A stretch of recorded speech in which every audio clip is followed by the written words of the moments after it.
Good morning to one and all. Today I am going to start complex analysis. First of all, I am going to explain analytic function. A function f of z of the complex variable z is said to be analytic at a point z0. So here we are taking the function f of z. That means f is a function in terms of z. Is said to be analytic at a point z0 if f of z is differentiable not only at z0 but at each point in some neighborhood of z0. So that means f of z is differentiable at z0 and also this is the neighborhood of z0. So that means f of z is differentiable at each point of this neighborhood. Then only we say that f of z is analytic at z0. That means a function f of z is analytic if it is differentiable at z0 and also it is differentiable in the neighborhood of z0. Neighborhood also contains points. At that points also the f of z is differentiable. So a function f of z is analytic in a domain D if it is analytic at each point of domain D. The other names of analytic function are holomorphic and regular. A function f of z is analytic in every neighborhood of a point z0 except at z0 itself. Z0 is called isolated singularity of f of z. Here we are going to define isolated singularity. Observe, f of z is differentiable at each and every point of neighborhood of z0 except at z0. Then z0 is called isolated singularity of f of z.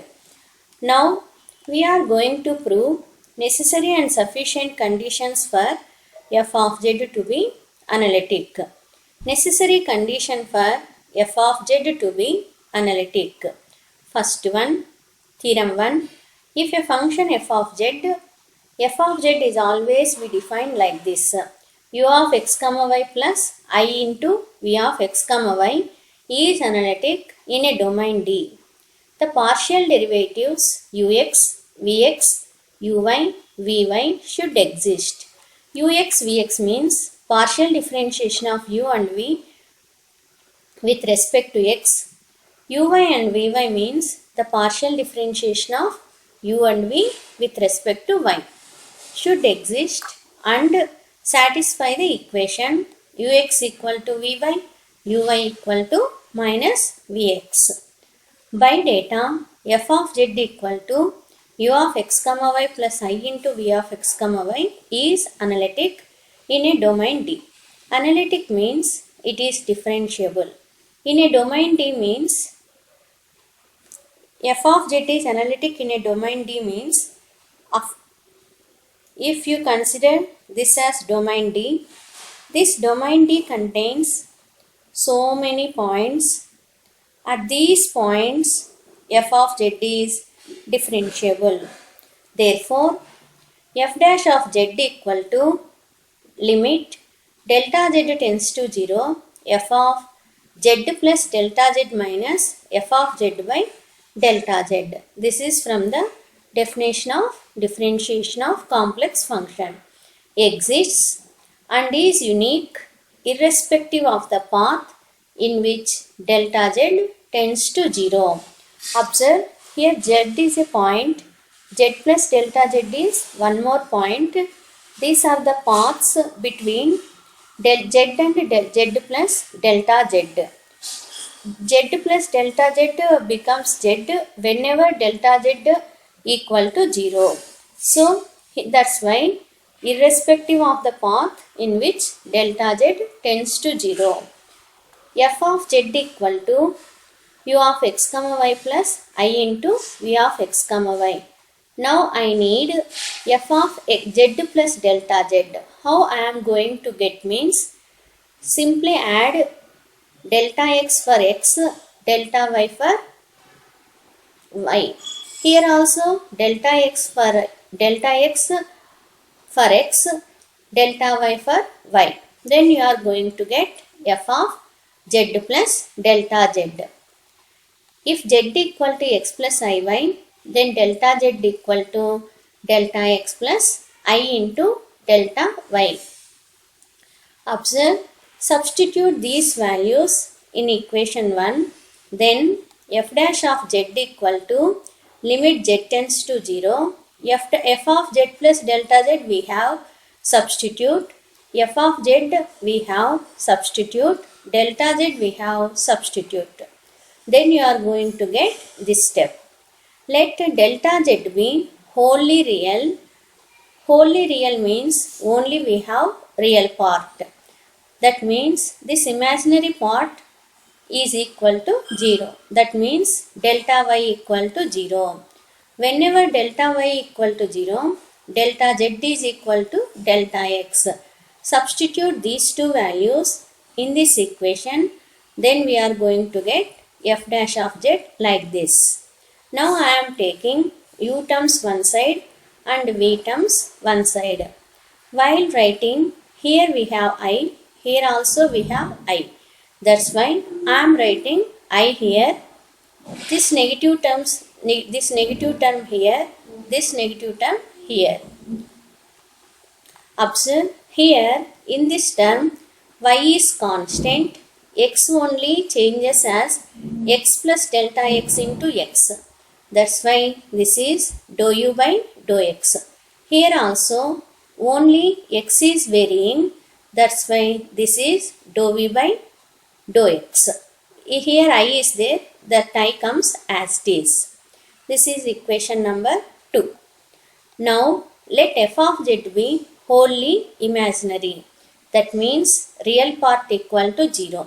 Whenever real part equal to 0, that means delta z equal to 0, delta x equal to 0 means delta z is I into delta y. Here you can observe, actually we have delta z tends to 0. But delta z value is I delta y. Delta z tends to 0 means I into, observe, delta z equal to I into delta y. Delta z tends to 0 means I into delta y tends to 0. That means delta y tends to 0. So, limit delta y tends to 0, u of x comma y plus delta y plus I into v of x comma y plus delta y minus u of x comma y plus I into v of x comma y divided by I into delta y. We get this step by substituting these two quantities here. Next, here also I am writing u terms separately, I terms v terms separately. While writing v terms, here we have I, here also we have I. That I is this I divided by I into delta y as it is. Take this 1 by y outside. This I and this I get cancelled. This 1 by I will come like this. The remaining quantity can be written as dou u by dou y plus this can be written as dou v by dou y. Observe, here I don't want 1 by I. I need like this. That's why 1 by I into multiply and divide with I. So 1 into I is I into I is I square is minus 1. That is minus I. So you can remember 1 by I is nothing but minus I.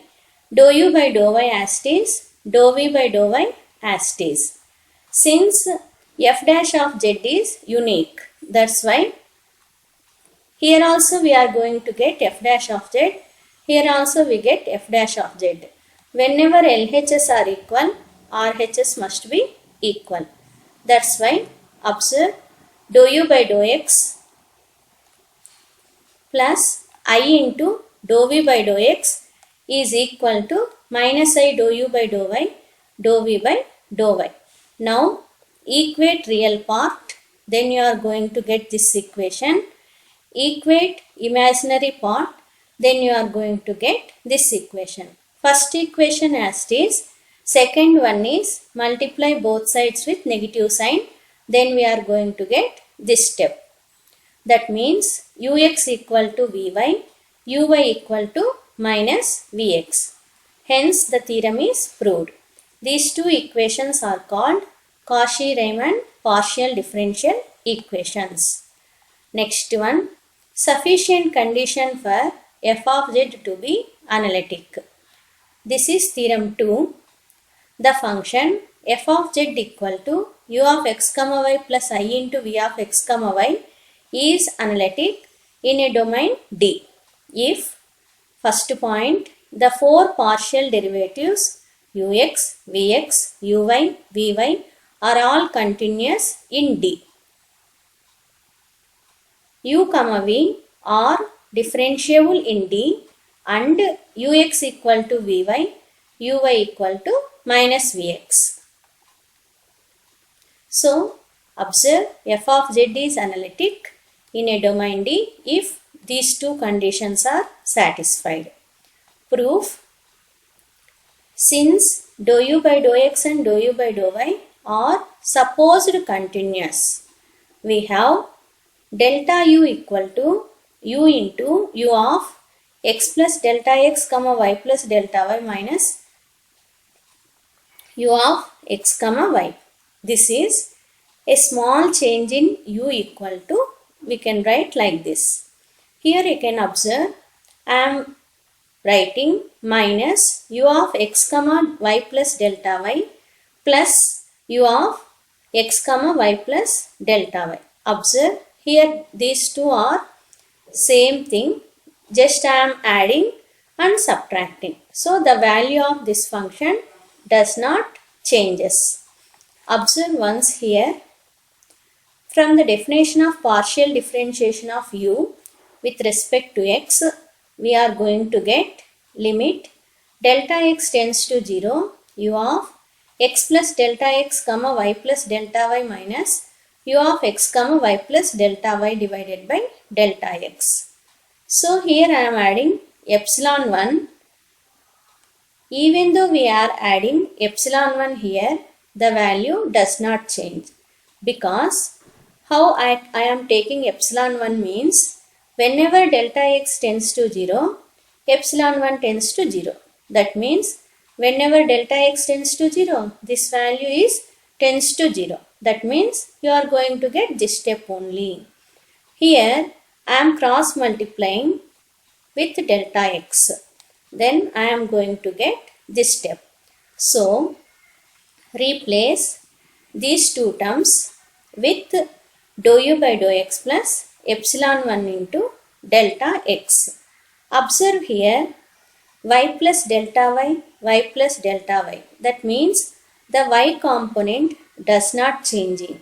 Only x only changing. That's why dou u by dou x plus epsilon 1 delta x. Here also only y component is changing, x component as it is. That's why by using the same concept, we are write these two as dou u by dou y plus eta 1 into delta y. Again multiply, then you are going to get this step. That means a small change in u equal to dou u by dou x delta x plus dou u by dou y delta y plus epsilon 1 delta x plus eta 1 delta y. Here eta 1 also tends to 0 whenever delta y tends to 0. So, okay. We get this small change in u. How means, observe, we are taking dou u by dou x and dou u by dou y are supposed to continuous. Similarly, here we are considering dou v by dou x and dou v by dou y are supposed continuous. Okay.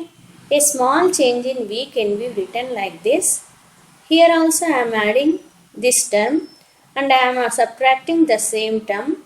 So the value of small change in V does not changing. By using the same concept which I already discussed, this term, replace these two terms as dou v by dou x. Here you can observe y plus delta y plus delta y. That means y component is not changing. Whenever y component is constant, then dou v by dou x plus epsilon 2 into delta x. Here also x is constant, only y component is changing. That's why dou v by dou y plus eta 2 into delta y. Multiply, then you are going to get delta v as dou v by dou x delta x plus dou v by dou y delta y plus epsilon 2 delta x plus eta 2 delta y, where epsilon 2 and eta 2 tends to 0 as delta x tends to 0 and delta y tends to 0. Next, so here I am writing u of x plus delta x comma y plus delta y minus u of x comma y plus I into v of x plus delta x comma y plus delta y minus v of x comma y is equal to, this is delta u plus I into this is delta v. I have delta u value and delta v value. Substitute those values, then I am going to get this step. Here I am multiplying I with each term in the brackets. Then I am going to get this step. Here I am taking delta x common. When delta x is common in this term and this term, so take delta x common and rewrite remaining terms. Here also delta y, take delta y common, write down remaining terms. Here also delta x, take delta x common, write down remaining terms. Here delta y, write down delta y common and write down remaining terms. Here I am taking this as epsilon, this as eta. Here observe epsilon tends to 0 whenever delta x tends to 0. Eta tends to 0 whenever delta y tends to 0, because whenever delta x tends to 0, epsilon 1 and epsilon 2 tends to 0. Whenever delta y tends to 0, eta 1 and eta 2 tends to 0. That's why epsilon tends to 0 as delta x tends to 0, eta tends to 0 as delta y tends to 0. Next, f of z plus delta z minus f of z equal to, observe this expression means this one only. Observe this expression means, here I think so we already written previous. So observe here f of z plus delta z minus f of z means this numerator. This numerator only, here we have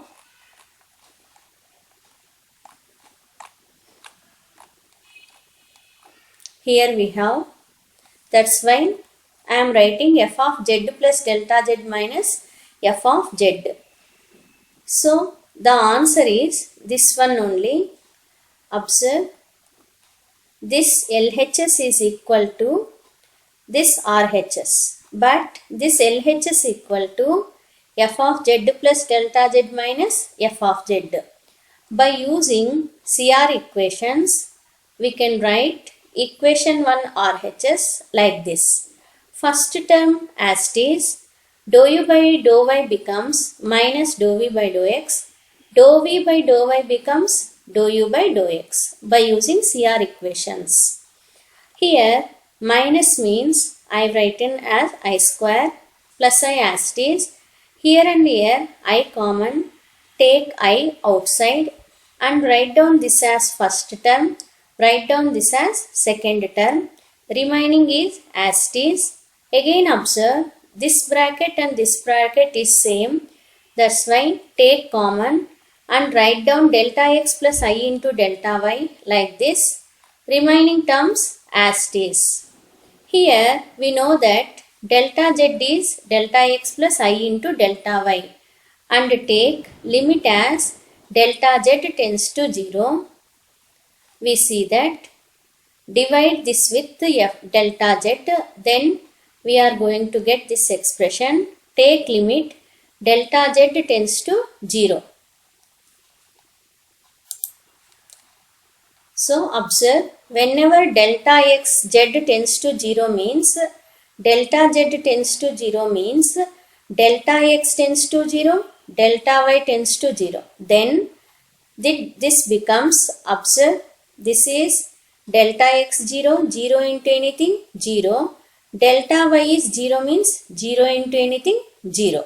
Here this is nothing but delta z only. Dividing by delta z means we want to divide delta z on both sides. So but delta z means this value. That's why this quantity and this quantity get cancelled. We are going to get dou u by dou x plus I into dou v by dou x only. Once again, delta z tends to 0 means delta x delta y tends to 0. So these terms vanishes. Here we are dividing with delta z. Delta z means delta x plus I into delta y. That means this term divided by delta x plus I into delta y. Cancel. Then you are going to get this step. That means the derivative exists. That means f dash of z value is this value and is unique. This is a unique value. Therefore, f of z is analytic in the domain D. Next, we are going to prove polar form of Cauchy-Riemann equations. Prove that dou u by dou r equal to 1 by r, dou v by dou theta, and dou u by dou theta equal to minus r, dou v by dou r. Let r comma theta be the polar coordinates of a point whose Cartesian coordinates are x comma y. Everyone knows for each point there are Cartesian coordinates and polar coordinates. Observe, this is a point.